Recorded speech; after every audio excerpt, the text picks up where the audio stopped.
Ho, ho, ho. Hey there folks, Comics Gatekeeper here, and my long-promised review of The Adventures of Supersons. That's the first graphic novel. Sorry, the first trade paperback. Yeah, it's really nice to read the books. They're like characters I've missed for a good long while. Funny, weird story. I thought I'd already posted this video, but I thought I'd already posted a version of this review, but I hadn't. I looked on my last video that I posted and it had Supersons on it. It was the video saying there's a new Supersons series, but it wasn't the review. So I deleted the review off my pad thinking I'd already posted it when I hadn't. So basically I'm a fucking idiot. So yeah, this is the second version of the review because the other one was not posted and was deleted. Yes, anyway. It's not funny, haha, but you know. So anyway, yeah, Supersons. Yeah, there's the usual funny interplay between Jonathan and Damien. If you haven't read the book, it's son of Batman and the son of Clark Kent. So there's Jonathan Kent, who's like a wide-eyed, bright, shiny, optimistic 10-year-old.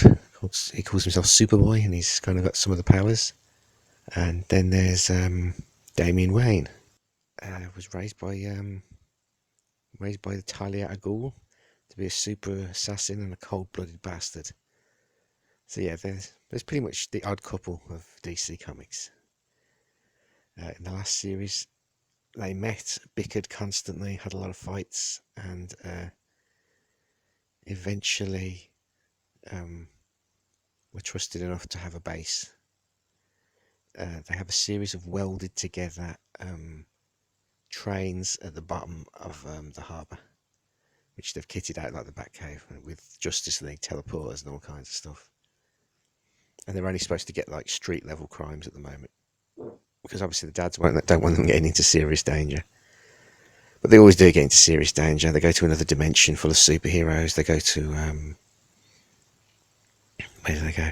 They fight Kid Amazo a bunch of times. They save the Justice League and all kinds of shenanigans. Yeah, it's quite a sweet comic. The new one I read is, I'm going to go with okay. It's one long story, which I wasn't expecting because they don't normally do that. Normally there's two-parters, sometimes three-parters, and some one-offs thrown in, but this one seems to be one long giant arc. Yeah. The main story is that since they're like boy Superman and boy Batman, the writer thought he'd have their villains be like kiddie versions of the main DC villains. So there's a Lex Luthor Jr., there's Joker Jr., and there's all kinds of stuff. And I thought that's kind of funny. That's like a novelty that would work for like one or two issues, but they keep dragging it out. So we're like 4 or 5 issues in, and they're still sort of there. And you know they're not the real Lex Luthor or anything like that. They're nothing to do with them. They're just aliens. So you think, yeah, the joke is wearing really thin at this point. But yeah, it was still an enjoyable enough comic. It ends with them still being sort of lost in space and still fighting the good fight. And yes, yeah, it was like I said, it was a joke that they stretched too thin, I'd say. But yeah, I am going to review the next volume. I'm going to be ordering it soon. I don't think it's going to be here until after Christmas because, yeah, the postal service doesn't guarantee anything past a certain point. I mean, I'm told we have one of the best postal services in the world, but I don't know. I don't really have a basis for a comparison, so all I can do is bitch about them. A comic update. Obviously, all the inks are finished. Colours are ongoing, and right now we're doing elements for the cover. Someone told me that my the lettering on the cover looked a little unprofessional, so now we're getting some. We're getting the main artist to improve it. I did have a Twitter friend do another version of it as a rough version, to say this is what it could look like, with like a company badge sort of logo for the corner of the comic, and some cartoony bubble writing for the Creekor and Chris banner at the top and things like that. So we're going to get that done in high definition properly by Mr. Silver, and yeah, then the cover will be done, the art will be done, and yeah, next January I will be throwing a bunch of money into getting the colours completely finished in a short period of time, and then we will send it out. Ooh, good times.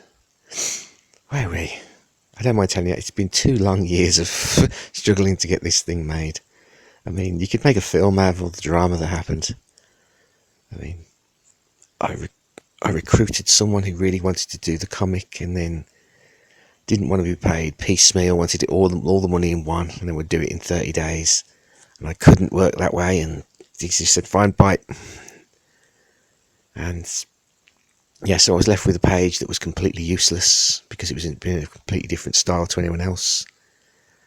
And yeah, then there was another artist, and yeah, they left as well. I'm beginning to think artists might be a tiny bit flighty, but yes. And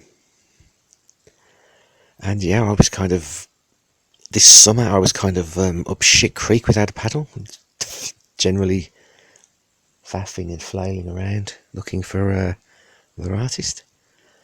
So yeah, it all came together in the end. It's really strange.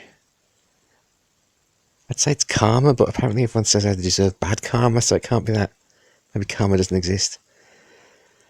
But yeah, so we could say that the last 2 years were a learning process, but the comics all just been done in the last 3 months, so yeah, we'll consider that paying my dues or something, I don't know. But anyway, happy, joy. There.